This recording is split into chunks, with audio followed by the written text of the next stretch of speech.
Hi everyone, Aaron here for Zollotech, and the iPhone XS Max has been out for about a year and a half, and many of you were asking me maybe I should do a year and a half later video on the iPhone XS and XS Max. And so this is my iPhone XS Max. I have a blue silicone case on it from Apple in a matching wallpaper, of course, which will be linked in the description.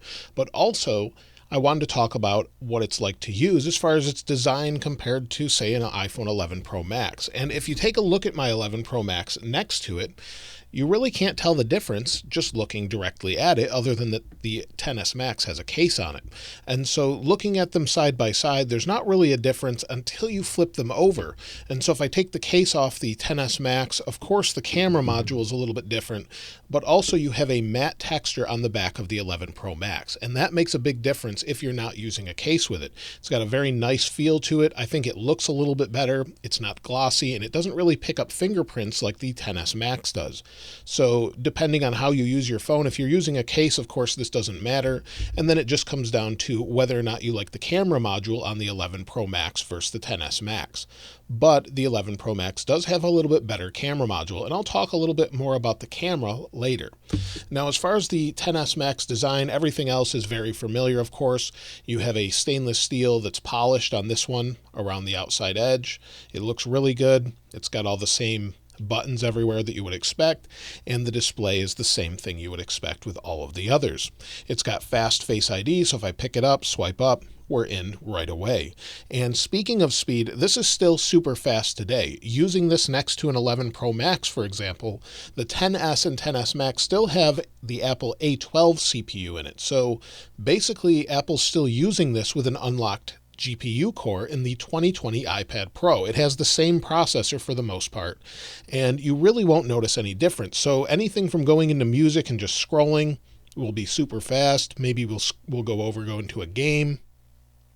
Once it resumes here, you'll see that we can get right back into it nice and fast.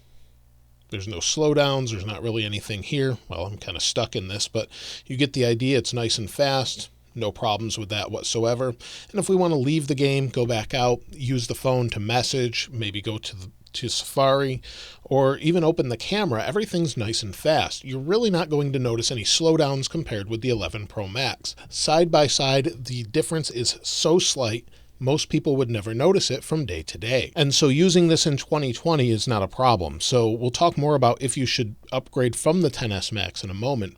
But everything from the speakers, where you've got the stereo facing speakers, maybe they're a little bit better and louder in the 11 Pro Max, but it's not really a reason to upgrade per se.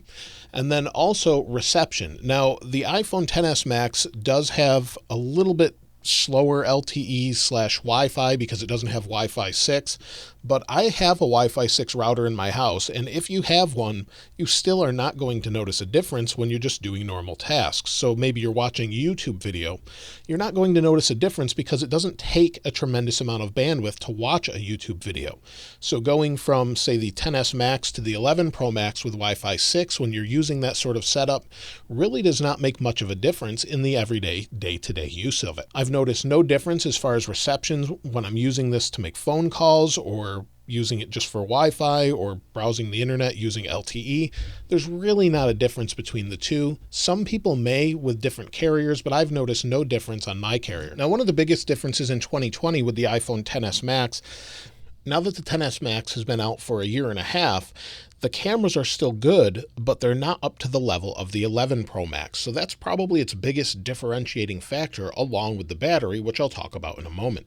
So we do have a normal lens and a telephoto lens, but we don't have that wide angle lens or ultra wide angle on the 11 Pro Max. Now, that may not be a big deal for some, but for others it will be. You still get portrait mode and things like that. So here's a little portrait I snapped, and it does a good job.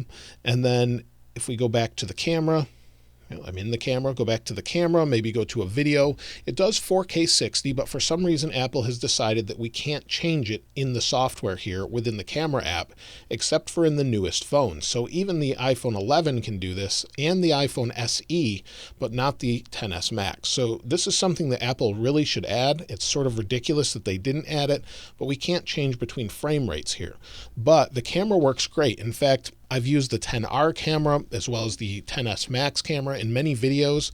when I'm using it outside, and no one could tell the difference between the footage of a normal camera that I would use, such as a Panasonic GH5 or a cinema camera that I've used, and the iPhone. Many people preferred the footage of the iPhone as well, and in a recent video I just recorded with the iPhone SE, the new one, to record the whole video, and many people appreciated that footage.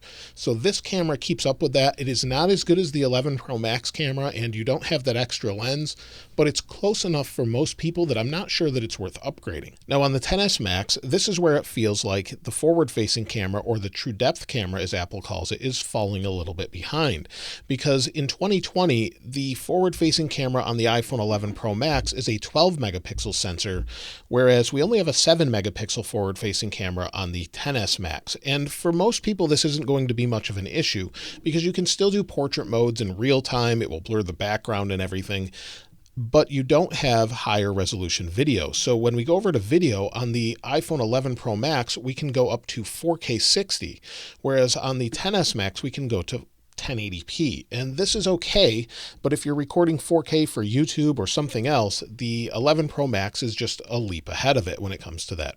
You can also record slow motion selfies, or slofies as Apple calls it, and with the XS Max you don't have that. It's actually not a feature I've ever used. You'll see it just reverts to the rear camera when you go to slow motion, but you can keep it on the forward facing camera on the 11 Pro Max. So the cameras in the front are not too much of a big deal when it comes to the forward facing camera, but the video is a very big difference when it comes to that. So they're fine, but if that's your determining factor, then yes, you could upgrade to the 11 Pro Max. But if you don't care about that, you'll be happy with the XS Max in 2020, even though it's a little bit behind when it comes to that forward-facing camera. But one reason some people may want to upgrade from the XS Max to a newer phone is the battery. And the battery is okay in this device, and it's fine for most people, maybe 7 hours of screen on time, depending on how you're using it. But with the 11 Pro Max, you're going to get about 10 to 12 hours of screen on time.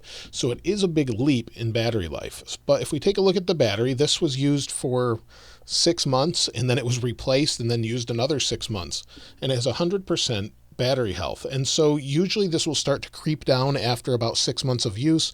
It's just normal for it to degrade over time, and 80% after 2 years is normal, and it just depends on use. And since I've been using the 11 Pro Max since it released, and I haven't been using this, it's just stayed at 100. So if you store these at about 50% battery life, they last quite well. And so normally 7 hours of screen on time. Some people may get more, some people may get less, but 6 to 7 hours with normal use. Charge it at night, take it off the charger. That's kind of how I do things. Put it on a wireless charger. Charges no problem here.